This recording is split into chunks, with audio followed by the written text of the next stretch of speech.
नमस्कार दोस्तों, जय श्री राम। आप सभी सकुशल होंगे।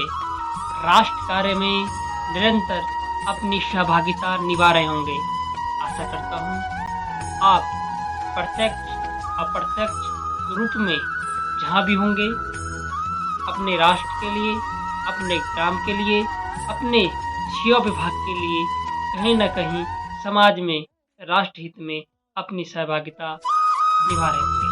आशा करता हूँ आप सभी को 30 मार्च 2025 हिंदू नव वर्ष के रूप में मनाया जाता है।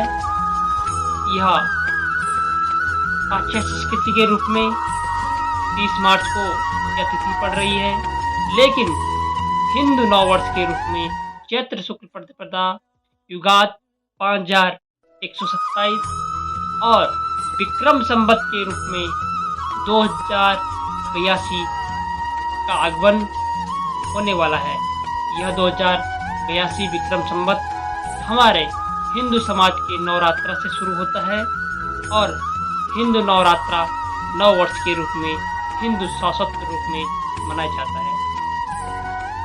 आपको ज्ञात होगा, मैं आपको जानकारी देना चाहता हूँ मित्रों कि हिंदू नव वर्ष हमारे ऋतु परिवर्तन के आधार पर समाज के उस सृष्टि के संचलन के माध्यम से हमारे ज्योतिष विद्या के आधार पर इस दिन को हमें भव्य रूप में मनाया जाता है और हमें इसे स्वाभिमान के आधार पर मनाना चाहिए। इसी दिन नौ दुर्गा का आगमन होता है और इसी दिन ऋषि गौतम जी का जन्मदिन हुआ और इसी दिन आर्य समाज की स्थापना हुई। मित्रों, मैं आपको बताना चाहता हूँ, इसी दिन राष्ट्र के, विश्व के सबसे बड़े संगठन आरएसएस के संस्थापक प्रथम सरसंचालक पूज्य एडवर्ड जी का जन्मदिन हुआ और इसी दिन ही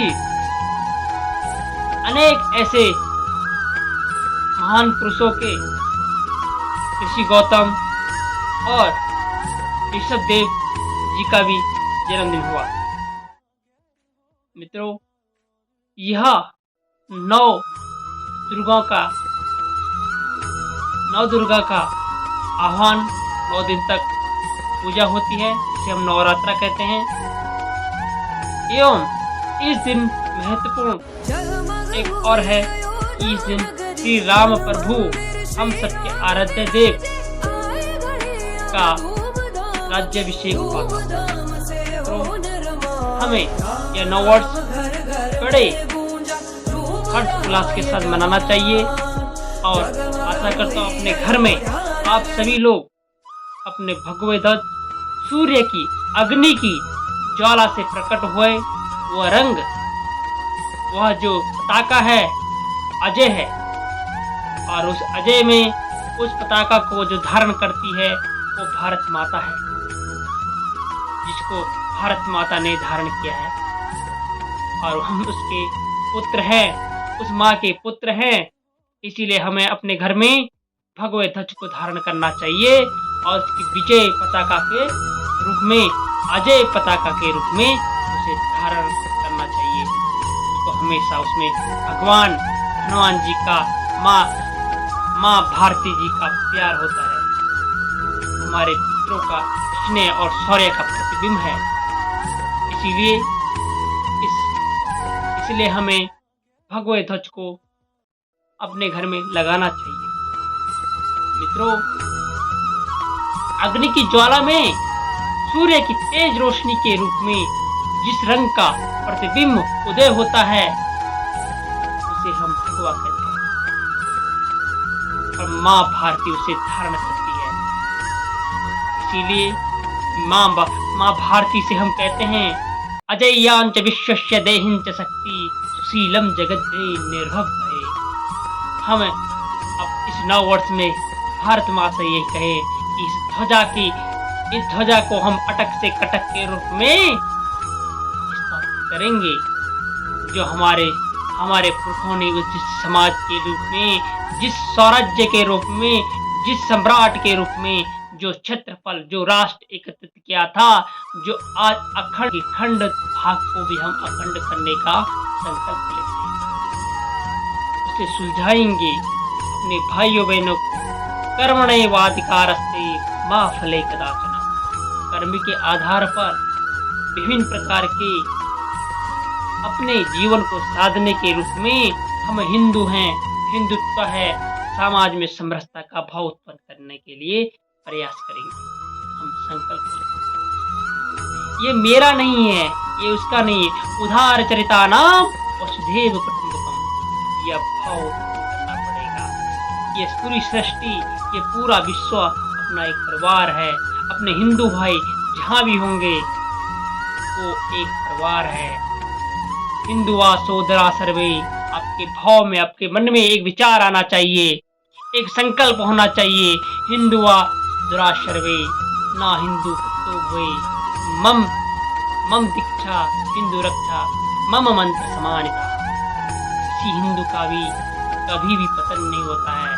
और मैं संकल्प करूं, मेरी जो दीक्षा होगी वो हिंदू रक्षा होगी, और सभी हिंदू सौधर्वे भाई हैं। इसीलिए हम उस महाभारत माँ के पुत्र हैं। ये संकल्प करना पड़ेगा। भाइयों बहनों, सर्वे भवन्तु सुखिनः, सर्वे सन्तु निरामया, ये भाव करना पड़ेगा। सत्यमेव जयते का अहिंसा परमो धर्मो।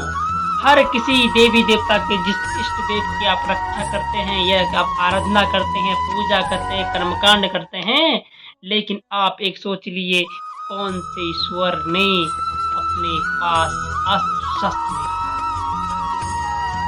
कृष्ण भगवान बनिए, मुरली छोड़िए मेरे पन, महाराणा प्रताप बनिए, चौहान बन जाइए, 16 बार के पुत्रों को याद कीजिए, शिवाजी बन जाइए, छत्रपति शिवाजी बन जाइए, आप छावा बन जाइए छत्रपति जी के बेटे के जैसे।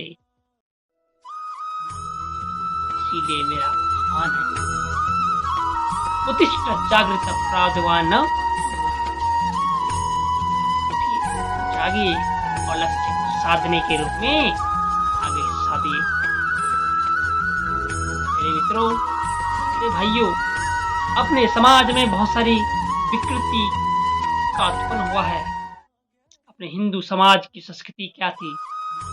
अपने हिंदू समाज के शब्दों में भी एक संस्कृति छुपी है। से प्रकृति, संसार की एक, जिसे हम एनवायरमेंट कहते हैं, जिसे हम पर्यावरण कहते हैं, उसे हम प्रकृति कहते हैं। जिसको हमने उत्पन्न नहीं किया है, जिसे स्वयं परमेश्वर ने उत्पन्न किया है। एकम अहम द्वितीय न भूतो न भविष्यति, उस परमेश्वर ने प्रकट किया है, जिसे अखंड ब्रह्मा ने प्रकट किया है। इसीलिए उस प्रकृति के रूप में हम भी एक प्रकृति के तत्व हैं, घटक हैं। जब इस घटक के रूप में हम संचलित होते हैं तो विभिन्न छोटी छोटी आकृति के रूप में हम संस्कृति का निर्माण करते हैं। ये सब प्रकार की आकृतियां, एक अनेक प्रकार की जातियां, अनेक प्रकार के जीवन की जातियां, अनेक प्रकार के जीव जंतु की जातियां, अनेक प्रकार की मानव की जातियां, मानव के रंग रूप और खान पान और जीवन के संचलन के, उसके गुणों हार्मोन के डेवलप की जातियां, यह विकास की वो श्रृंखला, यह सब जातियां एक प्रकृति के अपघटक हैं। और ये प्रकृति की आकृति है, एक प्रकृति की एक आकृति है। जब ये आकृतियां एक साथ मिल जाती हैं तो ये संस्कृति का निर्माण करती है। और जब संस्कृति का निर्माण होता है तो समाज को दृष्टि और दूरदृष्टि का भाग है। वो सभ्य समाज होता है, वो शाश्वत समाज होता है, वो शाश्वत हिंदू समाज होता है, वो हिंदू सनातन धर्म की रक्षा करने के लिए होता है। इसीलिए मित्रों, जब इसमें विकृति आती है तब प्रकृति का खंडन होता है। इसीलिए इस चारों चीजों को आकृति, विकृति, प्रकृति, ये 3 चीजें कहते हैं। और इस सब चीजों की स्वीकृति जो देता है उसे संस्कृति कहते हैं। इन सभी चीजों में समायोजन करता है। इसीलिए मित्रों, हम समाज की वह समाज जो शोषित है, वो समाज नीचे दबा है, वो समाज जिसकी दृष्टि में, जिस व्यक्ति की दृष्टि में अब जीवन का सही सत्य पता नहीं है, उस समाज को अपनी शक्ति, अपने ज्ञान, हमारे पूर्वजों के जो हमें ज्ञान दिया है, जीव तत्व को, उस ज्ञान के तत्व को हमें संभालना है, संवारना है, उस इतिहास को संभालना है। और भारत पाश्चात्य संस्कृति का जो प्रभाव हो रहा है खत्म करना है। हमारे पास ज्ञान है। हम नालंदा विश्वविद्यालय से, तक्षशिला विश्वविद्यालय से एक महान ज्योतिषी आर्यभट्ट जैसे ऋषियों की संतान हैं। हम गौतम के पुत्र हैं, हम कश्यप के पुत्र हैं, हम अगस्त्य के पुत्र हैं, हम राम के वंशज हैं, हम कृष्ण के वंशज हैं। हम कलाओं की ज्ञाता है, हम वेदों के माता है, हम कलाओं के पक्ष हैं, हम विज्ञान के 4 वेदों के घटक हैं। इसीलिए संकल्प करिए, हम इतिहास को जानने के लिए, इतिहास को समझने के लिए वयम राष्ट्रम जागृता रोहिता, आगे बढ़ने के लिए स्वयं का जागरण कीजिए और अष्टदत्त वर्धनम के रूप में अपने जीवन का संचय करना और अथक से कथक के रूप में जीवन के गंतव्य के मंतव्य के रूप में पथ को प्राप्त करना है। आशा करता हूँ आप सभी को हिंदू नववर्ष की हार्दिक शुभकामना। हमारा लक्ष्य अभी राम मंदिर नहीं है, हमारा लक्ष्य भी अभी कृष्ण जन्मभूमि नहीं है, हमारा लक्ष्य जीवंत समाज की वह जीवन पहेली है कि अभी हमारा लक्ष्य खत्म नहीं हुआ। अखंड भारत, एकंत भारत, सांस्कृतिक भारत, एक सामाजिक भारत, एक शक्तिशाली भारत, एक कहते हैं मन शक्ति, आत्मबल, मनोबल और एक नशा मुक्त भारत की अपेक्षा करते हैं। हम एक मजबूत भारत माता की उस भुजाओं को संचय करने के लिए काम करते हैं, खूनों की होली से उसे संचय करते हैं। धरा नहीं जो भाव से, जिसमें जलधारा नहीं, वो हृदय नहीं, वो पत्थर है जिसे भारत माँ का प्यार नहीं। इसीलिए जीवन में अपने जीवन के लिए कुछ समय राष्ट्र की सेवा में दीजिए। इनका 100 वर्ष, शताब्दी वर्ष एकदम यह बता रहा है कि अभी लक्ष्य प्राप्त हुए हैं, अभी कुछ बीज का अंकुरण हुआ है, इसलिए आगे बढ़ना है। हमें वटवृक्ष बनाना है और उसकी अनेक अंकुरित वृक्ष अभी उत्पन्न हो रहे हैं जो विचार को प्रसारित कर रहे हैं। उन अंकुरित वृक्ष को भी वटवृक्ष बनाना है। समाज का भला हो सकता है, इस राष्ट्र का भला हो सकता है, समाज में नव चेतना का जागरण हो सकता है। नमस्कार, प्रणाम, जय श्री राम। हिंदू नववर्ष की हार्दिक शुभकामनाएं।